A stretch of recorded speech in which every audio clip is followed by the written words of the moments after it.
Welcome in our দিশা। আজকে যে বিষয় নিয়ে কথা বলবো সেটি হলো পশ্চিমবঙ্গ আর পশ্চিমবঙ্গকে নিয়ে গর্ব করার নানান কিছু তথ্য। ইন্ডিয়ার ফার্স্ট মেট্রো 1984 সালে প্রথম কলকাতাতেই চালু হয়েছিল। এশিয়ার মধ্যে ইলেকট্রিক ট্রাম প্রথম চালু হয় আমাদের কলকাতা শহরে 1902 সালে। আমাদের পশ্চিমবঙ্গ গোটা ভারতের মধ্যে পাট উৎপাদনে প্রথম। ভারতের 50% লেদার রপ্তানি হয় আমাদের পশ্চিমবঙ্গ থেকেই। পশ্চিমবঙ্গে ভারতের সবচেয়ে পুরানো ক্রিকেট স্টেডিয়াম ইডেন গার্ডেন অবস্থিত।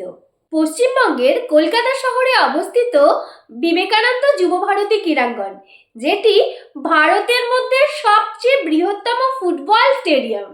ভারতের সবচেয়ে ব্যস্ততম রেল স্টেশন হাওড়া স্টেশন, সেটিও আমাদের পশ্চিমবঙ্গে অবস্থিত। শুধু তাই না, ভারতের মধ্যে সবচেয়ে উচ্চতম রেল স্টেশন ঘুম, যেটি অবস্থিত দার্জিলিং। আর দার্জিলিংয়ের কথা মাথায় আসলেই মাথায় আসে চায়ের কথা, যেই চা স্বাদে এবং গন্ধের জন্য গোটা বিশ্বের কাছে আলোচনার বিষয়। এই দার্জিলিং চায় কিন্তু ভারতের মধ্যে প্রথম জিআই ট্যাগ পেয়েছিল।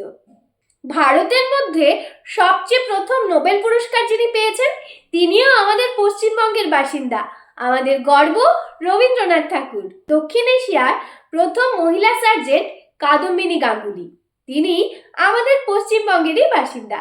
সঙ্গীত ভান্ডারকে সমৃদ্ধ করেছে আমাদের পশ্চিমবঙ্গের নানান সঙ্গীত শিল্পীরা, শ্রেয়া ঘোষাল, অরিজিৎ সিং, কুমার শানু, কিশোর কুমার, আরও অনেকেই।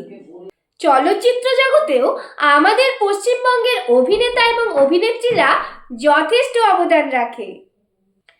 পশ্চিমবঙ্গ এমন একটি রাজ্য যার চতুর্দিক নানা বৈচিত্র্যে পরিপূর্ণ। এখানে উত্তরে রয়েছে পাহাড়, দক্ষিণে বঙ্গোপসাগর, এছাড়াও রয়েছে সমভূমি এবং মালভূমি। সবকিছু মিলেমিশে পশ্চিমবঙ্গের প্রাকৃতিক পরিবেশ দারুণ মনোহর। Last but not the least, পশ্চিমবঙ্গের খাদ্য, পোশাক, সংস্কৃতি এবং ভাষা পর্যটকদের চিরকালই আকর্ষণের কেন্দ্রবিন্দু।